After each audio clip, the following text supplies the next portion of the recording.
Welcome back to the Tide Hanger. This is Mike. Today I'm going to talk to you about the Mcfarlane 3-inch page puncher figures for G.I. Joe and Transformers. So we're going to take a look at these and I'm going to tell you what I think about them, my thoughts on it, but we're going to talk about price, we're going to talk about the pre-orders are up, and we'll get into discussing this. But it's kind of interesting. These do scale with masks. I did pick a Lex Luthor one up on sale just for scale to see how it scales. But let's get into taking a look at these and we'll talk about this. You'll hear my thoughts coming up.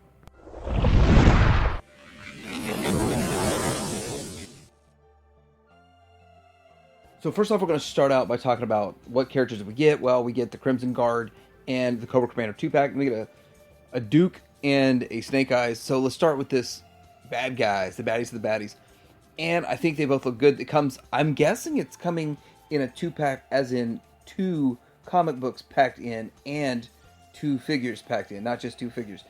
And the cool thing about that is that instead of 10 each, that makes them 17 each. So instead of 20 for the set, it's 17. So I think it's okay. And definitely down the road, some of these will be on clearance, but I'll probably pick these up for the 17. I think both these figures look pretty good. I think the Crimson Guard and I think the Cobra Commander look pretty good. Kind of having a Shoot Builder packed in does kind of suck, but then again, if it was just 2 Crimson Guards, how well would that sell? So not really sure about that. Anyhow, let's go ahead and take a look at the Cobra Commander itself. Here's a close-up on it, and I think it looks really good. Very classic, very cartoon, in my opinion. But we're going to see here in a little bit that it's probably more comic overall for the majority of these. But I think this looks great, and I'm very happy with it, pleased with it. To get these in the Killer Mass scale is awesome. Now, there's no articulation, evidently, in the knees or the elbows. But I'm wondering, the shoulders, I think, might have ball joints. Guess I got to get my Lex Luthor out and take a look at that. Let's see how it looks with the close-up of a Crimson Guard. Now, the close-up of the Crimson Guard, and the Crimson Guard does look pretty good too, and that works. Now, one thing that does suck about this is that they don't come with accessories, and I don't know about the whole Mcfarlane and guns and all that stuff, but I don't think that's his choice. So it's his choice to not include a gun with this. I would rather have that than a stand. I guess you get a stand for the comic book or something. I would much rather have an accessory, a gun or something. Just something, some accessory would be nice. I know it'd be super duper small because the figure's so small, but I mean, that's just my thoughts on it. But let's go ahead and get into looking at Duke and all that.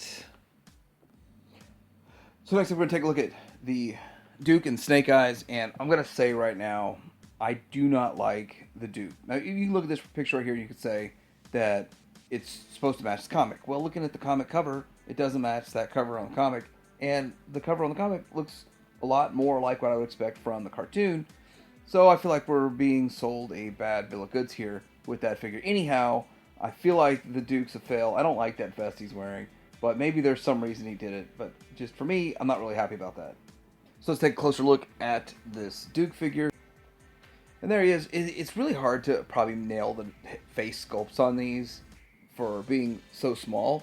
But I will give it to him the same size as mask, and they have the eyes painted. So that is a good thing, and I'll give it a plus.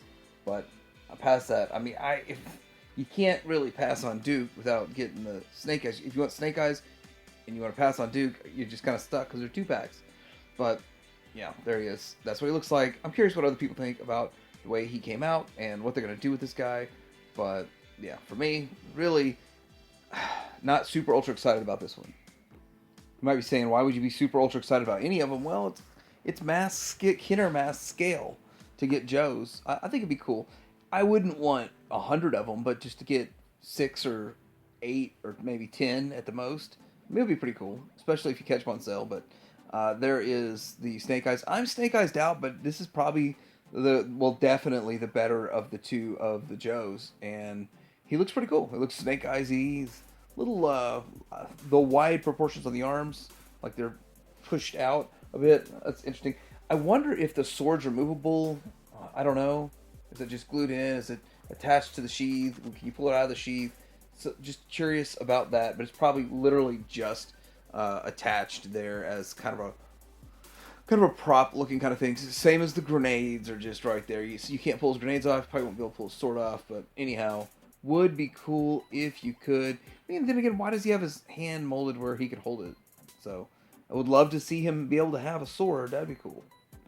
So getting into the Transformers, I think that, oddly enough, I'm probably passing on all the Transformers because I was told they would look like the G1 cartoon, and they don't. And that's, to me, why not go that route? Well, I guess if you're doing comics, it's got to match comics. So let's start with the good guys. Are we starting with the good guys? We don't have a good guy, bad guy. It's a leader in another set. So you got Prime and Megatron in here, and as you can see, they're matching the cartoon, the comic, not the cartoon. Which when I first heard about this, I heard it was going to be the original G1 cartoon to match. Anyway, I guess it doesn't really matter. But they are Kenner Mask scale figures. They're tiny, and again, $17. You get 2 comics. You get these 2 figures, and that's what they look like. Not for me, but I mean, if it's for you and you're excited for it, be excited for it because this is something really different. And with that, I don't know. I don't know how well these are going to sell. Looking like this, being that small, and do they have more articulation than the other figures? Probably not. It's probably literally probably 4 points, maybe 5 points of articulation. It's prime time. So I guess the head moves, so 5-point articulation. Looks like the waist moves too, 6 points of articulation. Because I didn't notice that in the Joes. It's really easy to see that here in these Transformers. And with that, do even the hands move? I don't know. It's still interesting that they're even doing it. These page punchers are something that most people probably won't even consider. But will they hit retail? Will they just be at Entertainment Earth or BTS? These pictures all came from Entertainment Earth, so I know they're up for pre-order there. I don't really like pre-order in there though because you just got to order so much to get for free shipping with it and all that. But anyhow, that's what he looks like. Here's the Megatron. I mean, there's a lot of detail that went into it, and they did put a lot of work into it, but it doesn't really speak to me. And with that, at least he's got an arm cannon. At least the color's about right, but design-wise, just not what I would want in a Megatron. And I guess they're matching the comic, and that's how he looked in the comic that they're putting out. So there he is, and I do like he's got a Decepticon symbol. I do like that there's some color breakup with some red and some black in there, but overall aesthetic, just it's just not working for me. Is it working for you? And we're getting into Bumblebee and Willjack, and I think that the Bumblebee is probably the closest to G1, but maybe that's just the comic was really close. But this is where you start to notice that we get the out-of-scale Bumblebee again, and I like my bots bigger and better, but Bumblebee should not be the same size as Optimus Prime. And I mean, I'd be okay with Bumblebee being half the size, but then I guess Todd doesn't feel like you get the value in it for a Bumblebee to be too small. So that's another thing where it's sort of a bit of a fail. But where could you see a 3-inch Bumblebee? That would probably work in a mainline display anyway. So it would probably work for many different reasons. So you could use Bumblebee maybe even in your Legends scale. So that would work. Maybe all these would work in Legends scale. Who knows? But yeah, it'd be something interesting if you were interested in going that route. Taking a closer look here, and it is a pretty good looking figure actually. And the head sculpt looks a little weird, a little off. It looks like he needs to have a little more yellow around his face. You've got his face.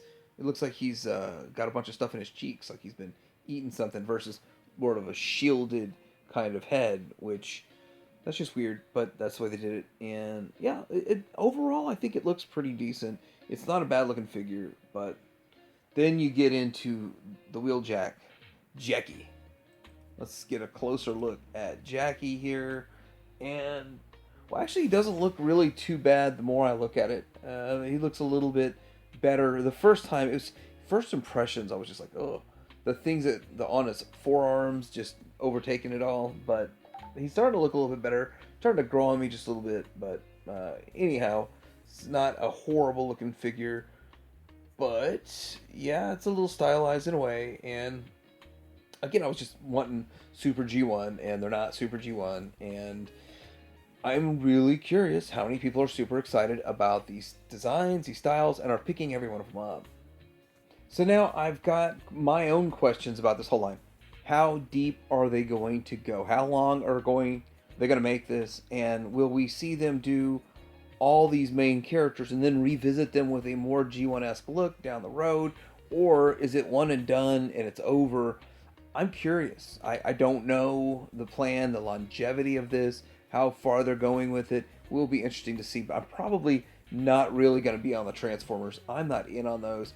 I probably will be in on the Joes. Probably will be kind of holding out for a sell maybe.